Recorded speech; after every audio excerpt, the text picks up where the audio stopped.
right, good morning, everyone. We'll go ahead and get started. I'm Katie Knappenberger. I am so excited to have Michelle from Academic Services joining us on today's episode of Fuel for Thought. Today we are talking about Fuelin for Schoolin. Michelle has so many amazing tips to share, and we'll also be putting in some nutrition tips for brain and eye health as well. So don't want to take up too much of Michelle's time. She has so much great information to share with you. So take it away, Michelle. Thanks so much, Katie. I appreciate it. I want to give a shout out to Katie for her enthusiasm. I've really enjoyed preparing this presentation with her and just the partnership in general. I know everyone's been working really hard, but Katie is just awesome and I've loved working with her. So, all right, let's get started here. Let me get to the next screen, Katie. Yeah, sorry about that. No, you're fine. All right, so today we're going to talk about a lot of different information, but we'll start with just looking at preparing for victory, making sure you're set up for success, learning mode when you are in the thick of it and getting everything ready, and then just really talking about that break time and how you can maximize those opportunities, okay? But on the next screen, we're just going to kind of start where it is. So as everyone who knows me well knows, I love a good meme. So this is not funny. I thought it was great. There's a cat and a computer screen. Why not? But just want to make sure we're all on the same page that right now is a really hard time, right? So besides the fact with this winter weather coming up and you're not having to go to and from class, it's about the only positive thing about this remote learning that we're in a lot of ways. So just wanting to give credit to the fact that this is hard, that why we're even having this conversation is because there's a lot of really good questions that have come up so you can stay on top of this and really be as effective as possible. But you're not used to this. This is not how you were taught to learn, and our professors are not used to this. This is not how they're used to conducting their classroom, and it's been tough. But we also just want you to know that we understand that outside of you being in your workouts and at practice, that you're in front of the screen. So that's what we're going to talk about today to make sure you feel like you're able to navigate this time the best that you can. Okay, so we'll start with setting up your learning space, right? So I know we have some engineers that can help set up good spaces. We'll talk about sitting and all that fun stuff. But as far as setting up your space, we are creatures of habit, right? And so we need the space that you have, whether that's a desk in your room or whatever it is, wherever you're at location wise, having that space that is your consistent space to get work done, right? So I know you have your tablets and you have your laptops and you can move wherever you want, but there's a lot of research that shows that if you have a consistent space where you are mentally locked in to know this is my time to get work done, it can make a really big difference and really help with that productivity. As far as asynchronous classes, it sounds cool, right? Okay, I don't have to be synced in and zoomed in at the same time. I watch Netflix all the time, so why can't I just watch my classes? That sounds great. In reality, it's a lot more complicated than that, right? You first and foremost have to have a designated time in which you are going to watch that class, right? With your practice schedule, whatever you have going on. And that's why we're talking about planning ahead being so important, but spreading those out so that you can know when they're going to be and be consistent, that every Monday at this time, this is when I watch this class, so you can stay as prepared as you can. Okay. And then that planning ahead is great, but binge watching lectures isn't fun or effective. So that's where that plan becomes really important, right? So as much as we know that, again, it sounds great, in reality, you're going to be having to rewind a lot of times, or maybe watch a asynchronous lecture a second time because you're taking notes. And it's not always easy to listen in the same way as you're used to watching a show and feeling entertained. So with these asynchronous classes, it's crucial that you know when the class time is going to be, that you're going to watch it, that you don't get behind, because that can be really, really challenging. And then, of course, also just making sure that you are ready to go to take notes, which we're going to get to as well. So next I want to talk a little bit about preparing your fueling space as well. So in addition to preparing your workspace, it can be really helpful to figure out how fueling integrates itself into your plan as well. So first of all, just being aware of, what are your academic goals at this time. Hopefully your academic goals are really high. And so how can we fuel brain health and eye health? And we're going to talk about that in a second. Do you have any particular health goals at this time? Maybe you're trying to get extra servings of fruits and vegetables in order to decrease risk of chronic disease that maybe impacts your family more than others.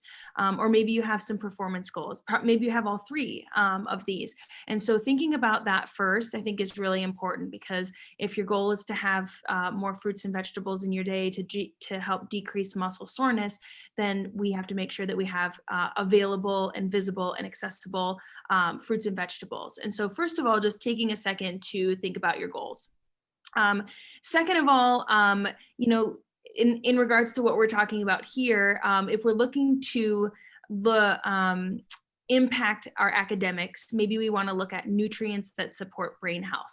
So we want to look at healthy fats like salmon and tuna and sardines, avocados and walnuts. These are all really great sources of omega-3 fatty acids, and our brain is made, a large portion of our brain is made of omega-3 fatty acids. So we can keep that tissue healthy by providing it the content that it's made of. And so another thing to keep in mind is antioxidants. That would include foods like berries and dark leafy greens, broccoli, dark chocolate, green tea, and turmeric.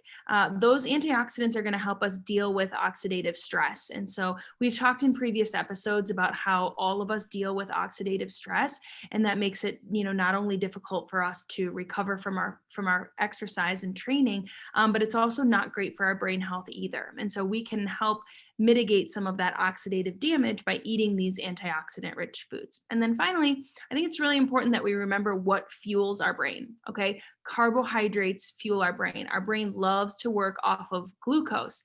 And so in a day and age when we're constantly getting asked, how much sugar is too much sugar, or is low carb diets better?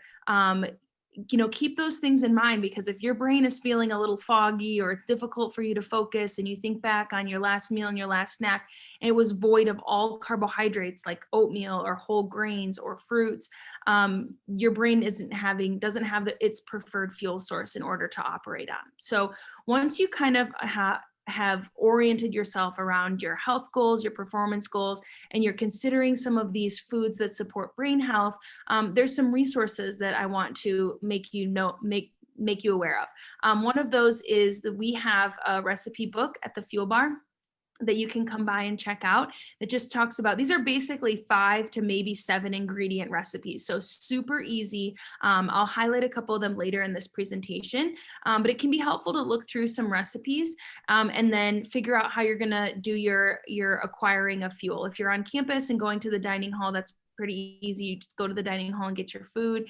But even people that are on a pretty robust meal plan still usually want to supplement a few things from a grocery store, from a convenience store. And so the meal and shopping organizer we've highlighted in a previous episode of Fuel for Thought, but this can be really nice to just take out this piece of paper, make sure that you have foods on hand that are in all of the different food groups, and kind of figure out how those foods go together to form your breakfast, your lunches, and your dinners. And planning ahead takes time, but it's just such a great investment, because when you're trying to focus on studying and you have this meal plan kind of all organized for yourself, you don't have to spend the extra energy between classes trying to figure out what am I going to eat, because you've already done that work and it's right on your meal and shopping organizer.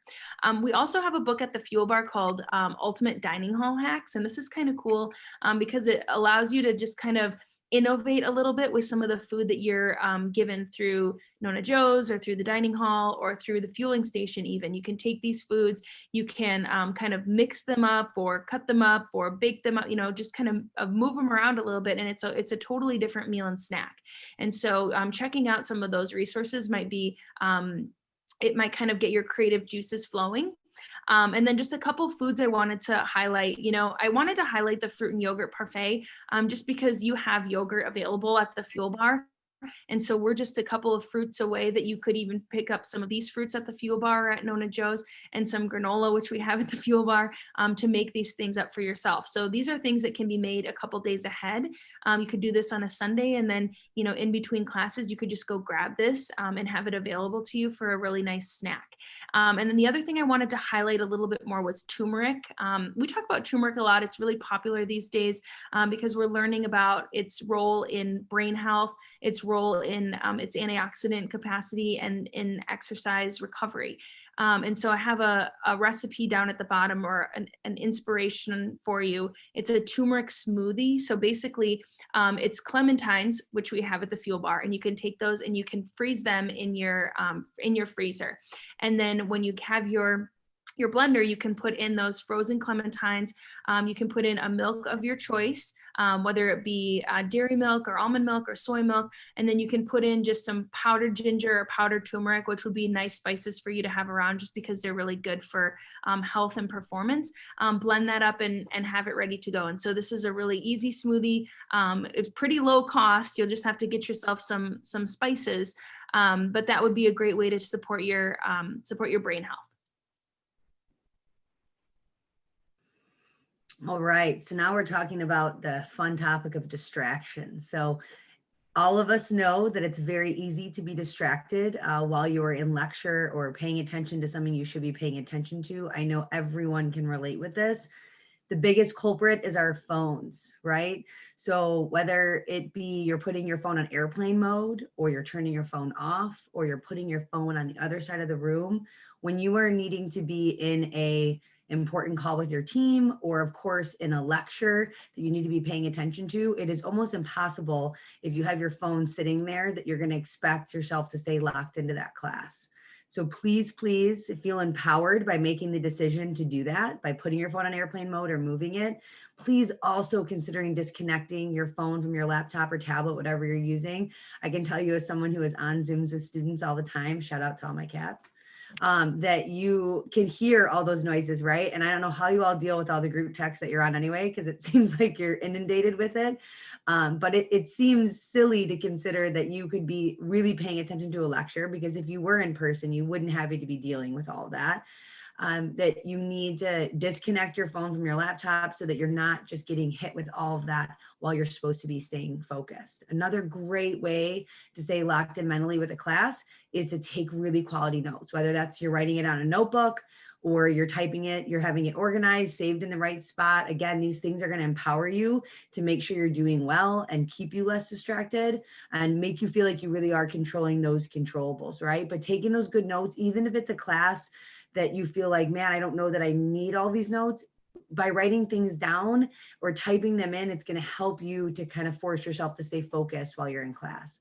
I want to give a big shout out to Shuji Atsuka, who's our learning strategist and study skills coordinator, and Mike von Valtenberg, who helped him as well. But they spent a lot of time this summer putting together an online resource manual that has a ton of information to go through exactly what we're talking about today from an academic side of things, just really getting you ready for this online remote learning and ways that you can feel in control of that. That's been emailed out to you. We can get it to you again if you'd like that, but tons of information in there about ways that you can stay focused and really feel like you're on top of all this.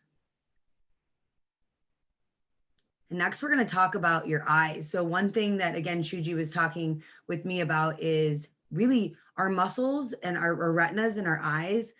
The muscle in the retinas in your eyes need to readjust. We're not meant to be looking at one distance like we see with your screens. Our eyes are not built that way. So literally finding yourself a window and looking out the window and letting your eyes readjust so that you are having a different, with the depth perception is really important. And I promise if you start doing this, you're going to find that happens. And so get yourself to a window, get a change of pace in your room to really change the way that you're looking at things, because you're just not meant to be looking at a screen all that time, which also gets us to blue light exposure. So again, a lot of my students have talked about how they're getting headaches and, oh my goodness, I'm in front of the screen.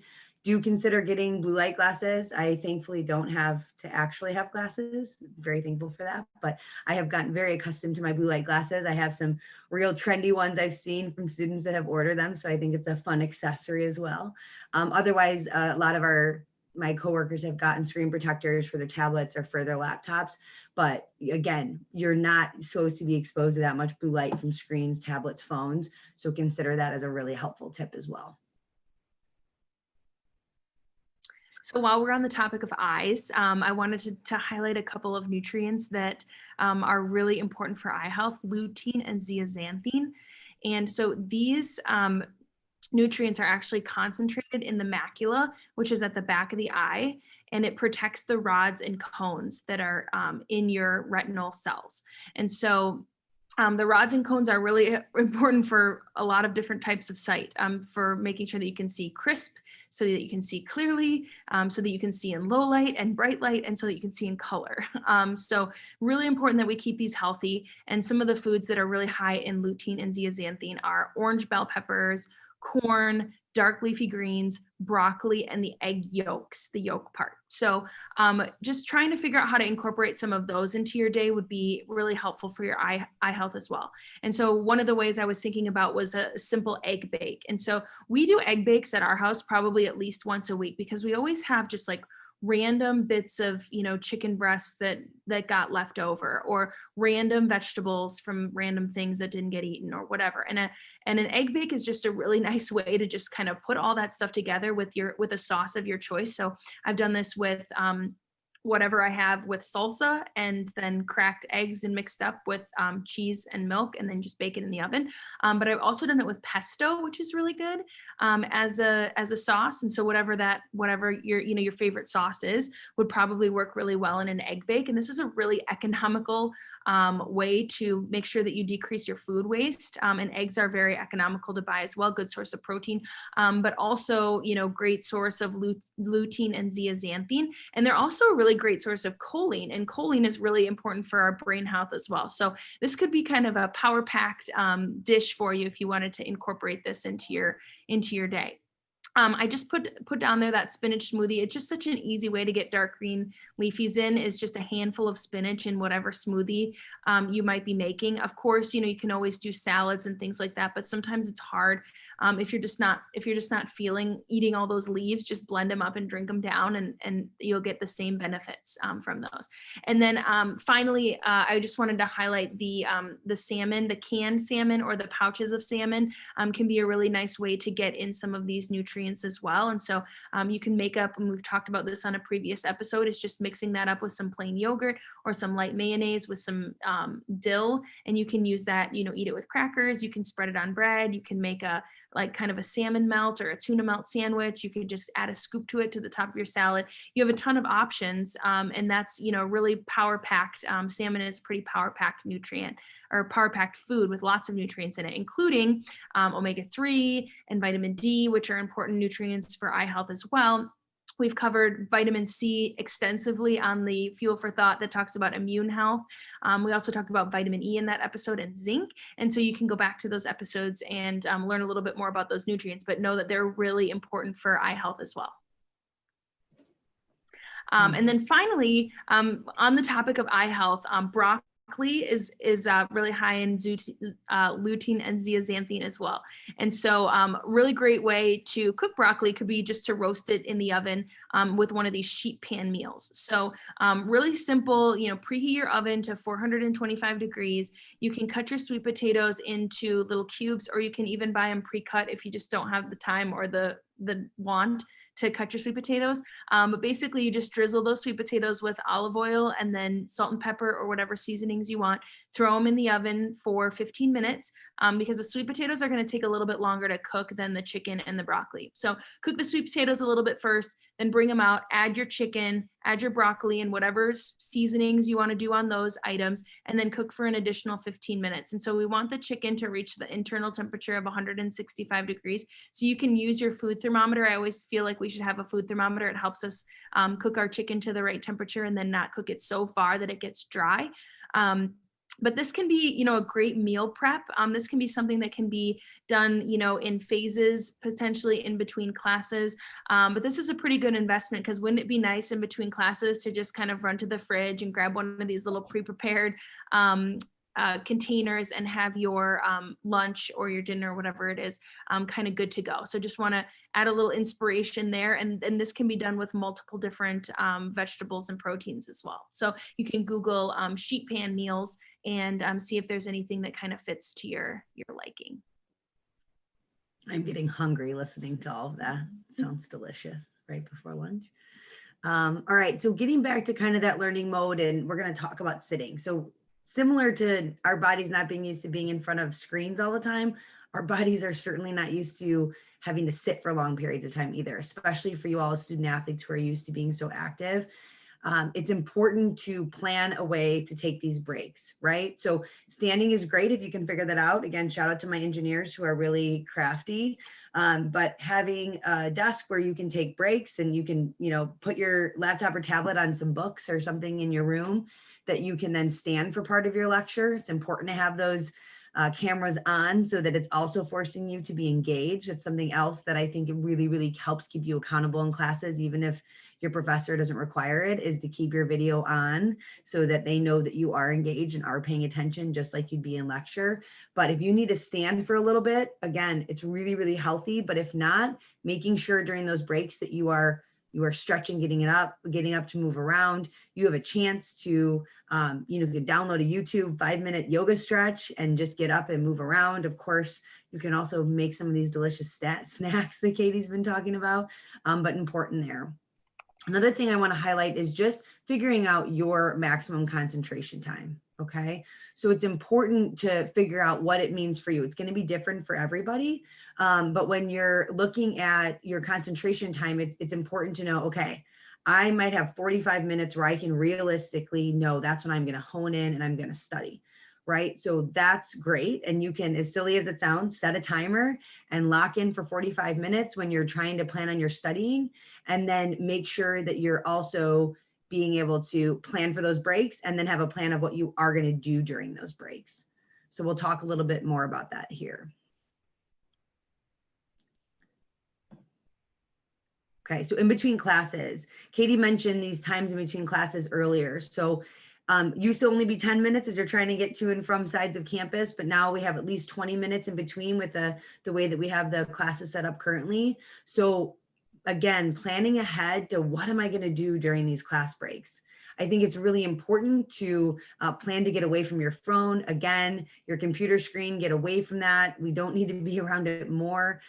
So when you're preparing maybe for your next class, if you know you've got that class next, shout out to Ashley Wanland, who has been an amazing teammate and is sitting at our front desk and academic services on the 3rd floor.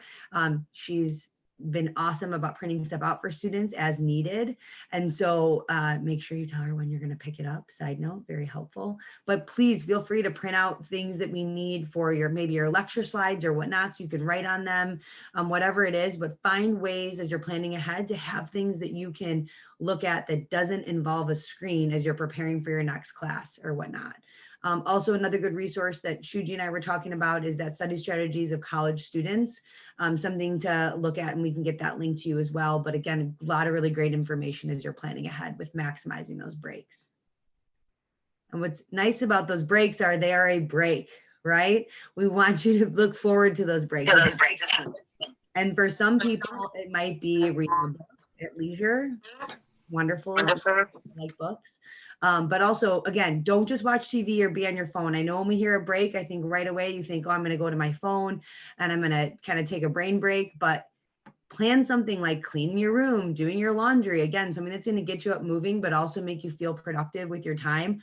Those of you that are good at naps, I'll give you a little heads up that when you are older, like some of us, you don't get to take those power naps during the day, although I have quite thought about it sometimes. So plan for those power naps. If you can really master that, that is a really great skill to use as you're navigating college. So plan for that if you can. Otherwise, designate time to not be overwhelmed about the stress of things. There's a lot going on right now. And I know it's easy to get, sucked into what's going on Instagram or whatever it is on Twitter. But again, planning times to be away from screens and away from those things that can also be stressful. So let's talk about some things that you can do in those 20-minute breaks. And so this could be a really quick and efficient way to get some meal prep done. And so this is enough time to get your hard-boiled eggs going, or you can actually make peanut butter and jelly sandwiches for the week in this amount of time. Just kind of lay it all out on the counter and get them all set to go. Or you could make, turkey and cheese sandwiches, or sandwiches and wraps in general. Overnight oatmeal is pretty easy. Just, set out all of your containers, get your oatmeal in, get your milk of choice in and your fruit of choice in, and you can have that all squared away and put in your refrigerator for later. This is enough time to brown some ground meat. So maybe you want to brown some ground turkey or some ground beef, and get that ready for if you want to use it later for spaghetti, if you want to use it later for tacos, or if you want to use it later to make a lasagna or something. This is enough time to cook some pasta or cook some rice or even some other grains, just as a little bit of meal prep as well. You could get some baked potatoes and get those cooking in your oven. Or even cook them in your microwave. And this would be enough time to make a dent on getting some of the sheet meal, either the preparation or even the whole thing done. And so it's amazing what you can do if you have all of the ingredients ready because you did your meal planning ahead of time. And then you can just use that time to kind of go quickly. So I just, for inspiration, I just put on here a pita bread pizza. This is something that if you get your oven preheated, you can make the whole thing in the 20 minutes and then be having that as, a class snack or even after class. So pretty easy recipe, just using whole wheat pitas, your marinara pizza sauce, whatever cheese that you like. And then this is a nice way to use whatever vegetables you have. And these vegetables can be frozen vegetables. So you can grab your frozen broccoli if you're trying to get your eye health nutrients in. Or whatever vegetables you have around, just put it on there with the cheese. These bake for 10, maybe 15 minutes, depending on your oven. And they're absolutely delicious. They're much more economical than ordering out pizza. And I would say that you could actually get this done faster. If you had the ingredients in house, you could get this done and in your mouth faster than ordering a pizza. So those are some ideas. And then I just want to give a shout out to the crock pot. Doing a quick crock pot prep during your 20 minutes could be great too. Just thinking about maybe this crock pot chili, making sure that you have the ground turkey and some of those canned items and spices ready to go. I mean, this is just kind of dump, and that's good to go. And so you could start that in between some of your classes. And then at the end of the day, chili's great. You can eat it as it is, but you can also use chili and put chili on top of some tortilla chips and do some like homemade chili nachos or something. So this is kind of good stuff to have around. You could make a ton of it. And if you get sick of eating it, it freezes really well. So you can just put it in your freezer. And then you can thaw it in a couple weeks when you feel like eating chili again. And I put in another barbecue chicken recipe. So that's pretty easy. It's just chicken and some dumping sauces. And you can use that. You can put that on, a sandwich. You can also put that on the top of a salad. You can also, that'll freeze just fine. So if you want to make a whole bunch of it and then put it in the freezer and take it out again in a couple weeks when you want to have more. There's also a really simple coleslaw recipe. You can just buy bagged coleslaw, add a few things, Greek yogurt, vinegar, honey, pepper, and it's good to go. So these are some quick recipes that you can make in those breaks and maximizing those breaks so that they're really in line with your health and performance goals. All right, we have come to the end of our time here and we want to leave you with kind of a weekly challenge, right? So designing a plan for your week is really important. I talk to my students a lot about on Sunday sitting down so you can feel really good about going to bed on Sunday night when you're planning out your week and you know what's coming at you. Also, that allows you to plan for some downtime when you realize, man, most of my stuff is going to be due by Thursday morning. So Thursday night, I'm going to plan to watch whatever show that is. Not that we're trying to promote screens, or read a book or go get coffee or whatever it is that's going to really fill you up. Planning for that downtime can be a nice carrot hanging towards the end of the week too. And again, planning what you're going to do in between classes is great. It can, again, really get you a jump start feeling good, so that you can feel like you're being productive, whether it be you're cleaning your room or you're doing laundry or you're making a wonderful snack. Again, I'm starving looking at Katie's ideas here. But planning for those snacks and hydrating and all that stuff can be a great way to plan ahead. And then lastly, examine how you're using your study breaks to maximize efficiency. Again, choose that time when you are studying. I know you're going to have your lectures and all of that stuff, but when you are getting down to business, you've got your study space, and really figuring out, I use timers with my 2.5-year-old all the time, but using timers for yourself so you can feel empowered and in control can really help. So those are our challenges for the week. But please, if you need anything, know our academic services staff. We have such a great staff. I know I'm biased, but we are here to help you. We know this time is not easy. If you need help, please ask. We have such great resources here at Northwestern, and we're just so proud of you and the work you're doing. So go Cats, and good luck, happy studying. And thanks again to Katie. Absolutely. If you guys have any questions, we will hang out on here for a little while. You can put the questions in the chat, or you can just turn your screens on. Michelle and I will hang out for as long as you need us to. And then just a reminder that we'll be putting this recording up. And so if you want to revisit the content, or if you want to share it with a friend, we'll be putting the recording up on YouTube in the next week. So thank you guys so much for coming. Really appreciate it. Take care. Go Cats.